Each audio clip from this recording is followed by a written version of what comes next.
Und jetzt schauen wir live nach Brüssel. Zugeschaltet ist nämlich Manfred Weber von der CSU, Partei- und Fraktionsvorsitzender der EVP. Schönen guten Morgen, Guten Herr Morgen. Weber. Hallo, guten Morgen.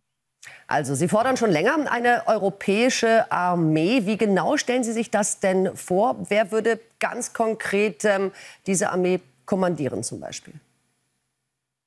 Ja, zunächst, wir müssen immer vorausschicken, die Bedrohungslage ist real. Es geht nicht nur um die Ukraine beim Angriff Russlands, sondern es geht um unsere Wertevorstellung von Freiheit und Demokratie. Deshalb, es ist schon ernst, die Lage, in der wir uns befinden, vor allem weil unsere amerikanischen Freunde auf Distanz gehen.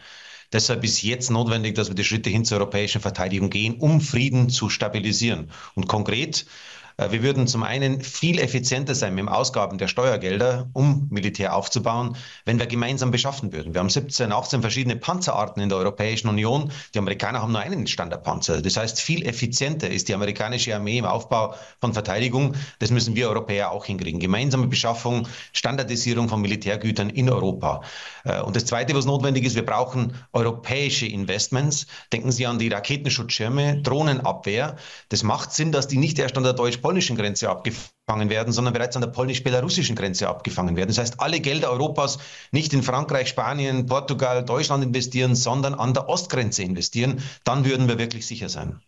Herr Weber, das klingt alles so einfach nach dem Motto, ich wünsche mir mal was zu Weihnachten, weil gesprochen über genau das, was wir jetzt wegen der realen Bedrohung wieder besprechen müssen, wird das seit Jahrzehnten eine gemeinsame Außen- und Sicherheitspolitik Europas. Jetzt ist die Gefahr da und da fangen wir wieder an von vorn, zumal Sie, so einfach das klingt, ja an Befindlichkeiten rühren. Wer soll denn da die Oberhoheit haben? Wer soll denn produzieren? Wir kennen das Problem Frankreich und die Deutschen schon, was einen gemeinsamen Flieger betrifft, ein Kampfflugzeug. Das Thema läuft seit Jahren und wird noch Jahre laufen. Das geht nicht von heute auf morgen. Ist das nicht ein bisschen ambitioniert? Das ist extrem ambitioniert, keine Frage. Aber wir stehen in extrem ambitionierten Herausforderungen. Und deswegen geht es jetzt um politische Führung. Glauben Sie, es war einfach für Helmut Kohl und Theo Weigel den Euro einzuführen und die D-Mark abzuschaffen? Nein, es wurde trotzdem gemacht, weil es notwendig ist, Europa stark zu machen in der Welt. Und heute haben wir die zweitgrößte Währung der Welt in unserer Hand, weil damals Mut vorhanden war. Und ehrlich gesagt, Sie haben es angesprochen, ich selbst als Europapolitiker fordere das seit Jahren. Man ist schon frustriert als Europapolitiker, dass wir dafür einen Trump 2 brauchen, bis Europa endlich kapiert, gemeinsame Sache zu machen. Es geht um ganz einfache Basics, nämlich billiger zu beschaffen, das Steuergeld effizient anzuwenden. Das ist das, was jetzt im Moment im Mittelpunkt steht. Und dass wir dafür einen Trump 2 brauchen, das ist schon enttäuschend. Wenn ich noch dazu sagen darf, die Kernfrage, die im Raum steht, ist, verstehen wir, dass europäische Sicherheit mehr Sicherheit bedeutet? Also nehmen Sie mal so Investitionen wie die Satellitentechnik, die Aufklärung, die jetzt für die Ukraine in Frage steht.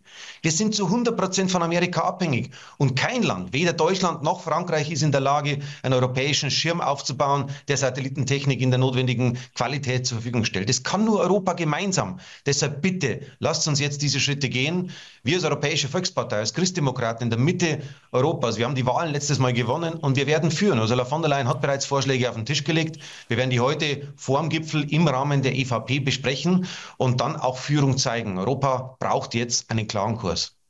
Und welche gemeinsamen Schritte soll man denn dann gehen, was die nukleare Abschreckung angeht? Frankreich scheint hier ja eine Federführung übernehmen zu wollen. Sollte man denen das dann auch so überlassen?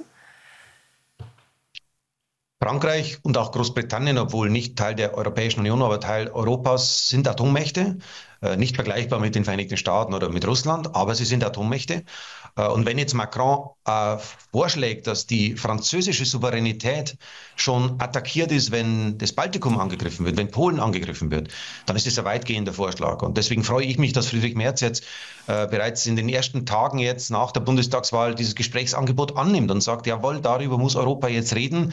Für jeden Angreifer würde diese Aussage Macrons mehr Unsicherheit bedeuten. Andersrum formuliert, wenn Macron bereit ist, diesen Schritt zu gehen, bedeutet es mehr Sicherheit für alle Europäer.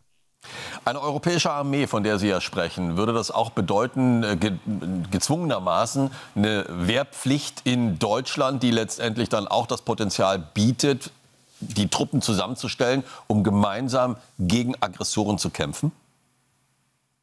Nein, ich bin nicht für eine europäische Wehrpflicht. Und die Basis der Verteidigung wird auch nach wie vor national mit starken Armeen organisiert sein. Da geht es auch um die gemeinsame Sprache, um die gemeinsame Kultur. Was wir jetzt brauchen, ist der Einstieg in die europäische Armee. Das heißt, gemeinsame Projekte anzugehen.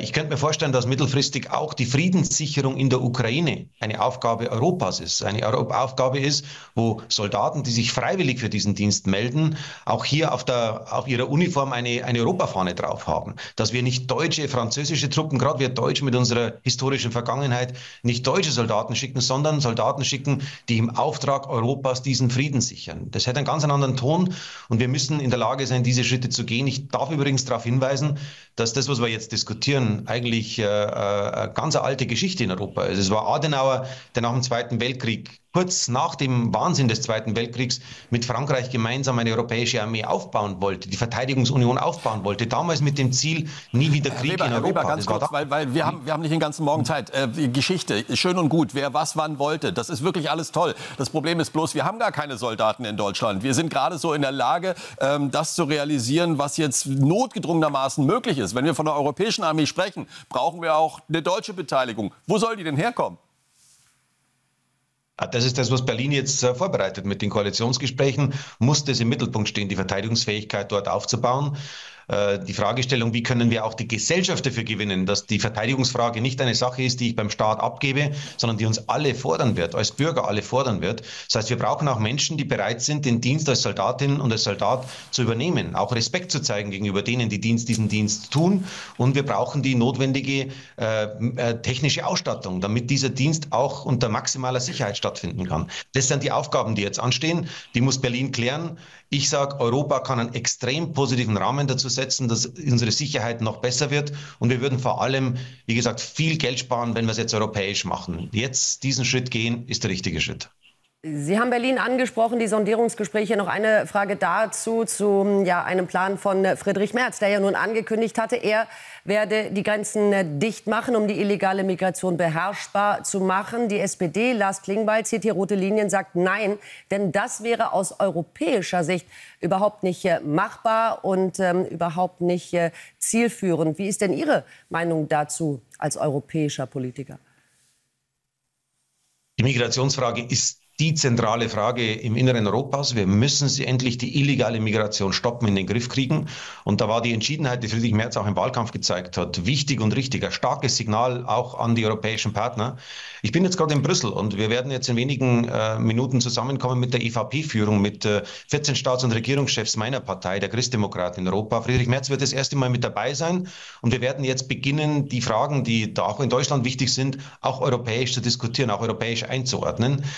Klar ist, wir wollen eine europäische Lösung. An der Außengrenze muss für Ordnung gesorgt werden. Und solange das nicht möglich ist, müssen Staaten auch agieren können. Rechtlich wird mir von meinen Beratern gesagt, ist das möglich. Aber langfristig wollen wir natürlich eine europäische Lösung. Manfred Weber, danke schön, dass Sie sich die Zeit genommen haben.